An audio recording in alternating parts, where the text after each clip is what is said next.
La vie, je pense que on a plusieurs vies sans doute, enfin c'est banal de le dire. J'ai eu une vie jusqu'à l'âge de 25 ans où j'ai fait pas mal d'explorations et pas mal d'explorations surnaturelles. Et je me suis intéressé à des sujets un peu zarbi pour moi qui était la théologie. J'ai adoré les oiseaux, je suis devenu un spécialiste de la pop musique, donc j'avais pas mal de différentes prédispositions. Et puis, comme j'étais d'une famille sérieuse, j'ai fait des études sérieuses, et j'ai pris un job pas très sérieux qui était journaliste. D'ailleurs, ma famille n'était pas très emballée par ça. J'étais déjà pour moi un peu déviant. Je me suis marié, j'ai eu 4 enfants, j'ai élevé mes enfants, j'ai divorcé au bout de 20 ans de mariage. Et d'une certaine manière, à ce moment-là, j'ai repris un chemin que j'avais abandonné pour gérer une famille, pour être responsable. Et donc, si vous voulez, j'ai repris mon cheminement personnel au bout de 20 ans donc, de mariage. Et j'ai toujours été intéressé par le surnaturel. J'ai fait un certain nombre d'expériences personnelles à ce moment-là qui m'ont beaucoup marqué. Notamment une où je rentrais de déjeuner avec ma mère au restaurant, et ma mère, j'ai mis 50 ans à avoir une bonne relation avec elle, et je rentre à mon bureau et tout d'un coup je suis envahi par un sentiment de chaleur extraordinaire, très intense. L'habitacle de la voiture est tout d'un coup très lumineux, et puis j'entends une petite voix qui me dit « Dieu t'aime, Dieu t'aime ». Alors rien que ça, hein. Il se trouve qu'à l'époque, je suivais une analyse, parce que les crises de couple, ça provoque forcément, ça nous envoie chez les psys. Et j'étais avec un Jungien, et Jung me paraissait fascinant, formidable, beaucoup mieux que Freud, beaucoup plus sophistiqué. J'ai dévoré d'ailleurs beaucoup de Jung. Et je me suis dit, bah, c'est ton inconscient qui te parle et tout, c'est banal. Mais il me semblait qu'il y avait peut-être autre chose, ou même si c'était mon inconscient, il y avait une voix quelque part qui me disait quelque chose de beaucoup plus profond que, disons, les ratés souvent de l'inconscient. Et donc, je me suis fait à l'idée que peut-être que c'était un vrai message, peut-être vraiment Dieu m'aimait, parce que ce qui s'est passé, c'est que ma vie a changé, et alors que j'avais du mal à avancer, c'est-à-dire d'une certaine manière à sortir de ma vie familiale, et bien tout d'un coup, c'était limpide, c'était facile. J'en ai parlé avec mon ex-femme, je dis qu'il faut que je parte et tout ça, et ça n'a pas été facile, évidemment. C'est des ruptures qui sont vraiment, c'est des décisions épouvantablement difficiles. Mais ça m'a, d'une certaine manière, permis de reprendre mon chemin.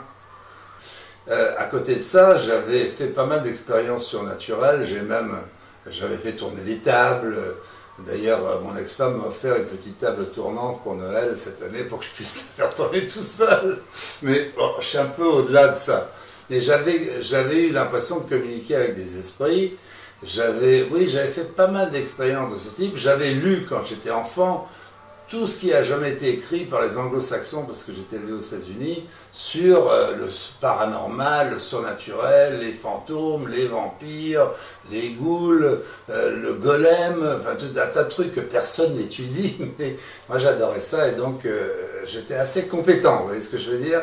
Et j'étais pas du tout fermé à ce genre d'expérience. J'ai toujours pensé que le surnaturel était naturel, simplement il n'était pas admis parce qu'il n'était pas répétitif et parce qu'il heurtait un certain nombre de convictions scientifiques, rationalistes, matérialistes. Maintenant j'ai bien compris pourquoi il a été rejeté, si vous voulez. Pour moi, en fait, le surnaturel implique à peu près nécessairement l'intervention du monde qu'on appelle cosmique, astral. Moi je l'appelle psychique, parce que nous, on est dans le monde physique.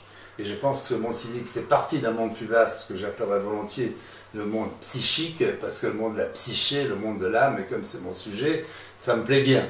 Donc le monde psychique est constamment autour de nous. Il est même sûrement avec nous dans cette pièce en ce moment. Vous imaginez quand on sera de l'autre côté, sachant tout ce qu'on saura, on sera tellement content de voir des terriens, des êtres normaux, vivants, discuter de nos sujets. C'est humain. Vous voyez, c'est très amusant parce que quand je dis ça, j'ai des frissons. Et ça, c'est parce que mon âme est très contente. On y viendra. Et c'est incroyable. Non, c'est tordant. Ça y est. Et parce que je sais que j'ai dit quelque chose de juste. Du moins, je le crois. Et quand c'est juste, je reçois un bon point. Et ce bon point, c'est les frissons. C'est assez marrant. Hein, mais je suis convaincu que c'est vrai.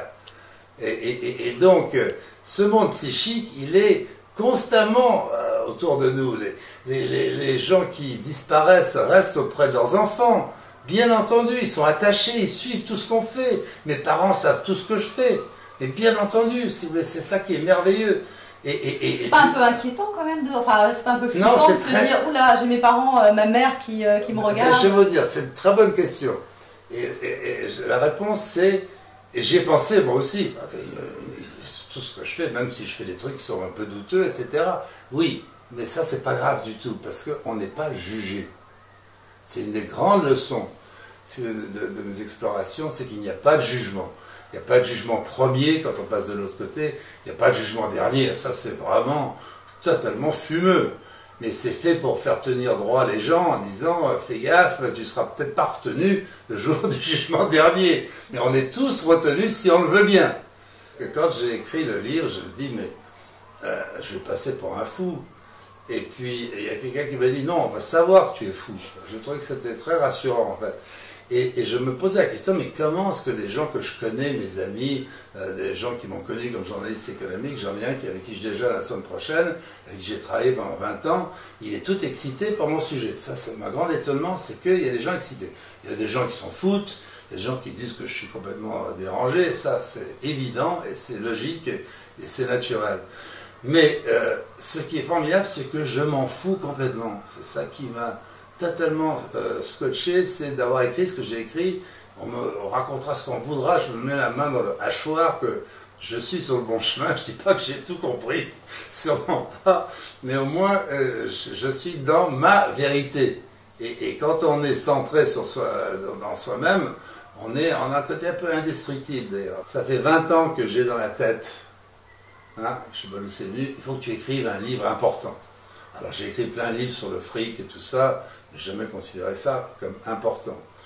Et à partir, il y a 4-5 ans, j'ai commencé à m'agiter en me disant, allez, là tu t'y mets, il faut que tu écrives ton bouquin. J'ai commencé à lire plein de choses sur la mécanique quantique, sur l'épigénétique, sur la philosophie, Platon, et j'ai découvert Platon et Aristote que je ne connaissais pas du tout, et je me suis dit, ah j'aime beaucoup Platon, mais Aristote il me gonfle un peu.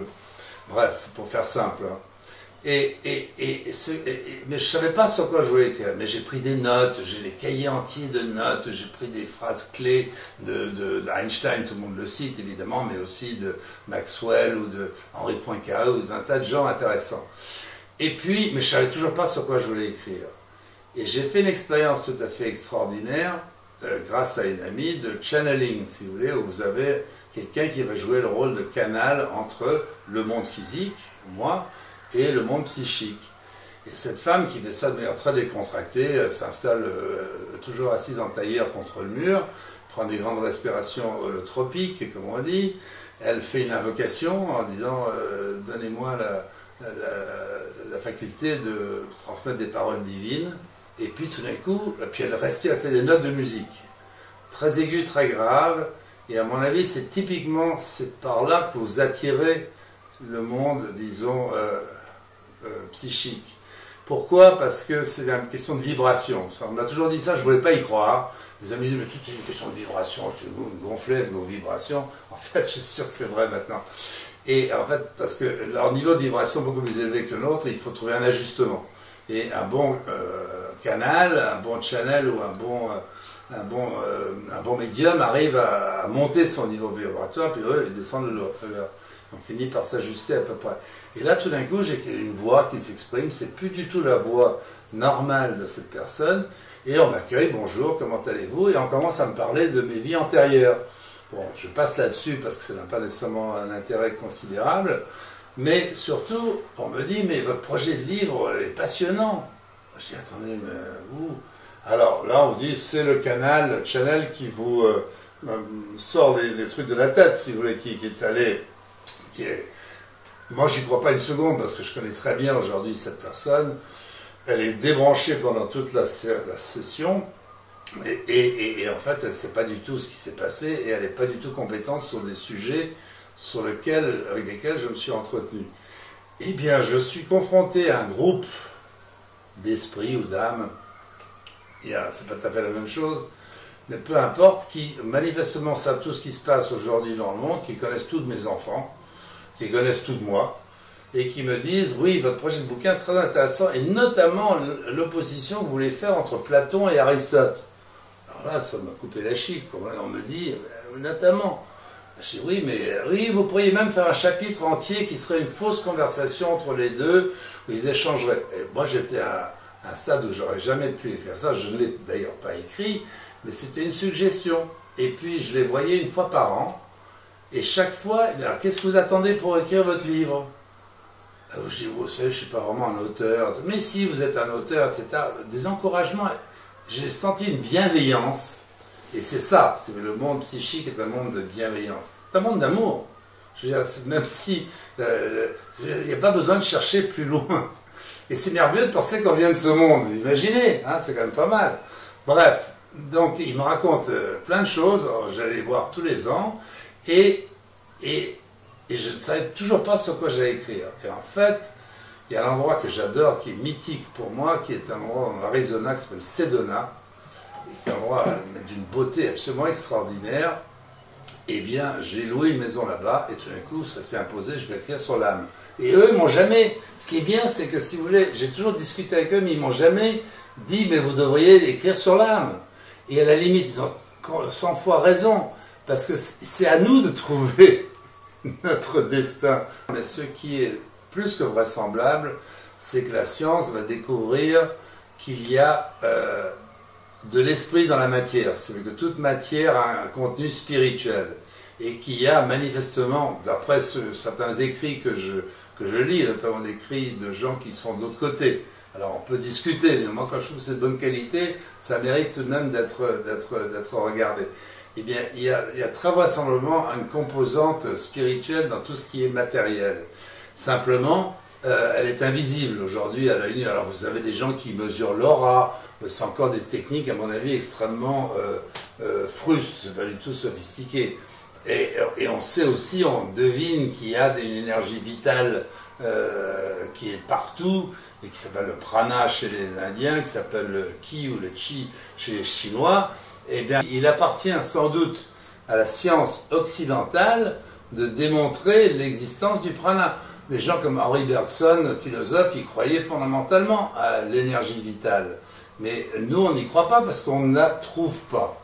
Donc, on ne la trouve pas parce qu'on n'a peut-être pas bien cherché. La science occidentale, si vous voulez, elle va prouver un jour que disons que le monde psychique, qu'il y a des traces du monde psychique dans le monde physique. C'est exactement la meilleure manière de le formuler. Et il y a même des gens qui disent on prouvera l'existence de Dieu. Non, c'est assez simple à comprendre. Alors, un chrétien de base, et moi je suis plutôt tout à fait chrétien, vous dira mais on ne peut pas prouver l'existence de Dieu, c'est une question de foi, c'est pas une question de science. Eh bien, si vous voulez, la science, elle peut prouver tout à fait l'existence d'un champ qu'on appelle le champ quantique, le champ du point zéro, un champ d'information, qui est sans doute à l'origine du monde dans lequel nous vivons, qui préexiste à ce monde, et après tout, pourquoi est-ce qu'on n'appellerait pas Dieu ce champ d'information? Dieu, c'est pas un monsieur avec une grande barbe qui est sur un trône quelque part dans les nuages, vous comprenez? Mais il faut revoir un peu notre copie et notre disons, nos croyances. Mais les croyances, la science ouvre toujours des portes, va toujours plus loin. Simplement, lorsqu'elle s'obstine à considérer qu'il n'y a que la matière, là, à mon avis, elle s'enferme, vous voyez ce que je veux dire? Donc, il faut espérer que la science va s'ouvrir et qu'on va trouver, et on voit aujourd'hui, il y a une histoire tout à fait passionnante. Récemment, il y a un monsieur qui est un biologiste, qui s'appelle Jean-François Housset, qui a écrit un bouquin qui s'appelle « Les 3 niveaux de conscience ». Très intéressant livre. Et en fait, c'est intéressant à 2 points de vue, parce qu'il a fait une expérience de sortie du corps, une OBE, comme on dit. Et il la raconte, il l'a fait il y a 50 ans, mais voilà un scientifique qui a le culot, il a vu son grand âge, il est né en 1933, il dit « je m'en fous, j'y vais, je raconte mon histoire ». En plus, il fait préfacer son bouquin par un éminent représentant de l'Académie des sciences. Donc nous voilà avec 2 scientifiques qui sont en train d'ouvrir les portes. Alors, il dit, il y a 3 niveaux de conscience. Il y a un niveau de conscience non local. et qui existe lorsqu'on n'est pas en état physique. Parce que lui, quand il est sorti de son corps, il n'y avait plus d'état physique. Il était dans le monde psychique. Donc, il le sait et il le raconte. Alors, pour moi, ça, c'est magique parce que là, il y a un énorme mur, au pan de mur, si vous voulez, qui tombe grâce à ce livre. Et en même temps, il y a quelques mois, est sorti un livre d'un médecin totalement catholique, Patrick Tellier, qui a écrit sur les NDE, sur l'expérience de mort imminente, en disant « J'y crois ». Ce docteur Tellier est le spécialiste des guérisons de Lourdes. Et lui, il écrit sur les NDE, alors que l'Église, elle ne sait toujours pas très bien ce qu'elle doit en penser, comment, il faut bien un jour qu'elle en parle. Mais je dis, vous avez à la fois l'homme de religion qui accepte le surnaturel, et l'homme de science qui accepte le surnaturel. C'est pas beau, ça? Se demander la question de la sens de la vie, c'est une question que je me suis posée toute ma vie. Et effectivement, j'ai le sentiment... Maintenant, je suis très très serein parce que j'ai le sentiment que notre vie a un sens et que ce sens nous est donné par l'âme et que c'est même extraordinairement simple. Il faut partir d'un principe qui n'est pas admis d'ailleurs par les autorités chrétiennes, religieuses, c'est que l'âme préexiste au corps. Et alors le débat sur savoir avec toutes les naissances, est-ce qu'il y a assez d'âme pour remplir tous les corps dans le monde actuel, c'est un débat totalement, à mon avis, vain, parce que si l'âme sort d'un champ d'information qu'on peut appeler Dieu ou une source quand on ne croit pas en Dieu, qu'on n'aime pas le mot, eh bien, cette source produit. Il n'y a pas de raison qu'elle n'en produise pas tant qu'on veut, tant qu'il en ait besoin. Et puis, il faut imaginer qu'on vit dans un univers. Il n'y a pas que la Terre. On peut aller se balader sur d'autres planètes, pourquoi pas. On peut aussi s'incarner dans un animal. Et je crois beaucoup à la conscience animale. On peut, semble-t-il, aussi s'incarner dans une pierre. C'est ce que me disent mes amis de l'autre côté. Il paraît que c'est très reposant, parce qu'il ne se passe pas grand-chose. Et on y séjourne peut-être un temps, enfin, le temps, on ne sait pas très bien comment ça fonctionne non plus. Mais disons que, si on imagine qu'on est issu de la source, et toutes les traditions religieuses veulent qu'on soit une parcelle de cette source. Pas cette source en entier, attention. Il y a une parcelle, c'est le souffle divin, c'est chez les hindouistes Brahman qui est la divinité extérieure et Atman qui est la divinité en nous. Et que pour un hindouiste, le but de la vie c'est de fusionner le Atman en nous et le Brahman extérieur. Et ce Brahman extérieur est indifférent. Il n'est pas du tout, c'est pas une divinité d'amour. Non, pas du tout, c'est quelqu'un, c'est juste un organisateur, si je puis dire, un émetteur d'informations. Mais ce que nous savons de toutes les explorations de la vie après la vie, c'est que quand nous passons de l'autre côté, nous sommes accueillis.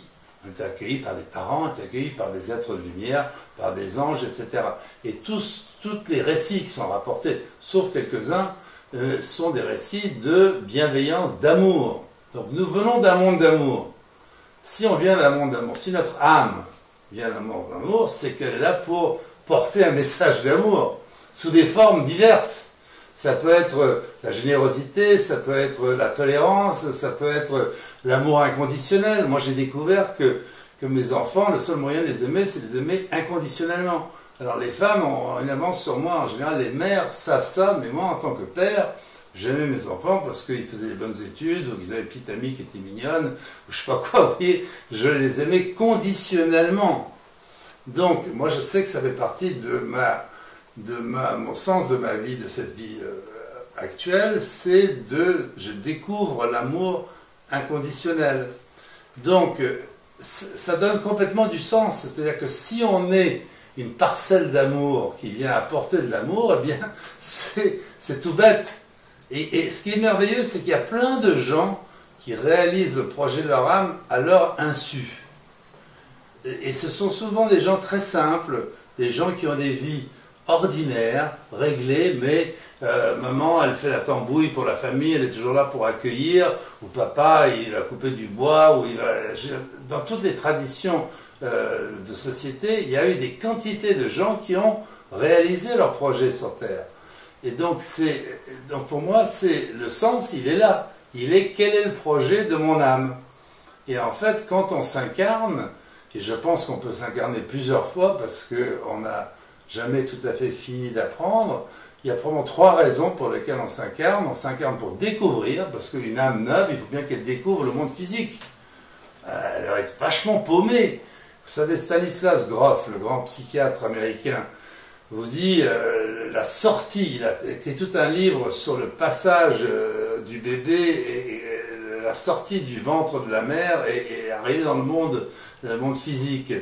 Eh bien, c'est parce que quand on est dans le liquide amniotique, on est encore complètement en symbiose avec sa mère. Et le cri du bébé qui sort, c'est merde, je repars encore pour un tour. Ou bien, ça doit être paniquant pour un esprit de devenir physique. Essayez d'imaginer ça une seconde. Donc, l'aventure humaine est une aventure, je dirais, traumatisante. Alors pourquoi plein d'âmes la choisissent? Alors pourquoi on l'a choisi? On l'a choisi d'abord pour découvrir, comme je le disais, donc ça c'est la première fois qu'on passe.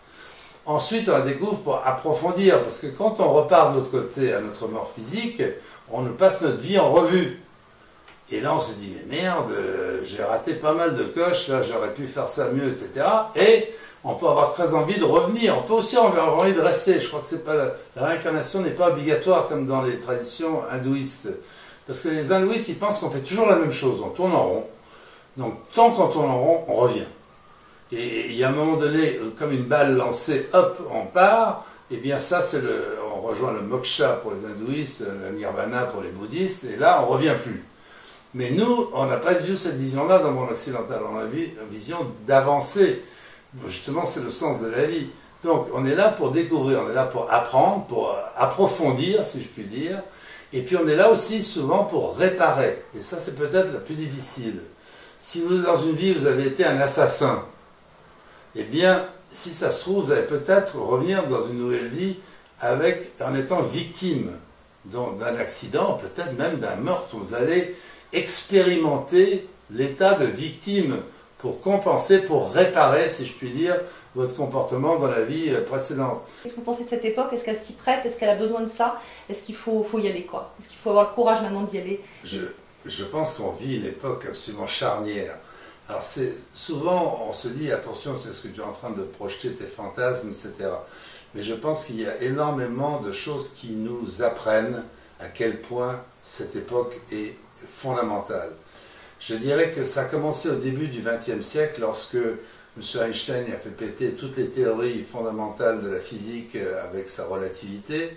Ça a continué, ça a beaucoup embelli avec la mécanique quantique qui nous apprend que les entités les plus élémentaires du monde ont des comportements complètement zarbi, qui sont à la fois d'une onde et une particule, qui peuvent être un peu n'importe où dans l'espace, et pourtant cette table, elle tient bien, c'est plein de vide comme on sait, mais ça bouge tout le temps, c'est en vibration permanente. Et pour moi, d'ailleurs, c'est une des... Peut-être que je me trompe, mais j'ai l'impression que ce qu'on appelle la mécanique quantique, donc, ce qui est le comportement de ces entités-là, je ne appelle pas les particules parce qu'elles n'en sont pas, elles bougent tout le temps, eh bien, nous apprend que le monde psychique est dans le monde physique est dans le monde psychique, parce que ce qui est de plus élémentaire dans le monde physique se comporte de manière totalement extravagante. Ça passe à travers les portes, ça peut reculer dans le temps, ça peut se communiquer, deux particules communiquent entre elles, on parle beaucoup de ça. Du coup, on dit que tout est relié, ce qui est probable, parce que si ce fameux champ quantique existe, tout est effectivement relié. Mais donc cette démarche scientifique nous apprend des choses extraordinaires. La découverte de l'ADN est fantastique, le génome humain, c'est fantastique, mais malheureusement c'est très décevant. On voit qu'on a beaucoup moins de gènes qu'on le croyait, on voit qu'ils servent à beaucoup plus de choses différentes pour le même gène, et on voit surtout qu'on peut modifier, on appelle ça l'épigénétique, que l'environnement influence nos gènes. Donc ça c'est absolument fantastique parce que ça détruit toutes les visions purement matérialistes, mécanistes du monde. Donc on est obligé, les gens qui sont dans la science la plus fondamentale, s'aperçoivent que la vision mécaniste du monde, qui est celle dont veulent nous persuader encore quelques égarés scientifiques, mais qui ont la confiance de beaucoup de gens, eh bien, nous apprennent que c'est faux. Donc c'est l'avancée scientifique extraordinaire. Alors, toutes les communications avec l'au-delà, toutes les expériences de mort imminente, des expériences de sortie de corps, etc., toutes ces expériences n'existaient pas. Elles étaient vaguement consignées il y a peut-être 100 ans, mais très très peu. Ces expériences sont absolument fondamentales parce qu'elles nous apprennent aussi que notre esprit, notre conscience n'est sans doute pas dans notre cerveau et que notre cerveau est simplement une machine qui, comme un poste de télé, eh bien, filtre les informations de l'extérieur. Ça explique par exemple le génie. Les génies sont des gens qui accèdent à une information dont le cerveau est plus poreux que celui de vous et moi. Et heureusement que notre cerveau n'est pas trop poreux parce qu'on deviendrait fou. Les génies souvent terminent très mal, les poètes notamment, parce que les poètes sentent, ils sont, je veux dire, branchés, si je puis dire, sur le monde psychique, beaucoup plus que nous le sommes les uns les autres. Donc tout ça, c'est extraordinaire, à mon avis, comme information venue de sources tellement différentes. Vous voyez ce que je veux dire? Dès que l'on est dans une matière scientifique aujourd'hui, on s'aperçoit qu'il y a quelque chose qui est au-delà de ce qu'on croyait être possible jusqu'à présent. Alors je peux vous donner une information rassurante, en tout cas elle vient aussi de mes amis de l'autre côté, ils disent l'humanité sera encore là dans longtemps. Donc c'est pas la fin du monde. Donc tous ceux qui nous le prédisent pour dans pas longtemps, eh bien à mon avis se trompent, mais l'humanité elle a simplement besoin de franchir une étape, je veux dire, de perception, de connaissance et d'amour, parce que c'est tout bête.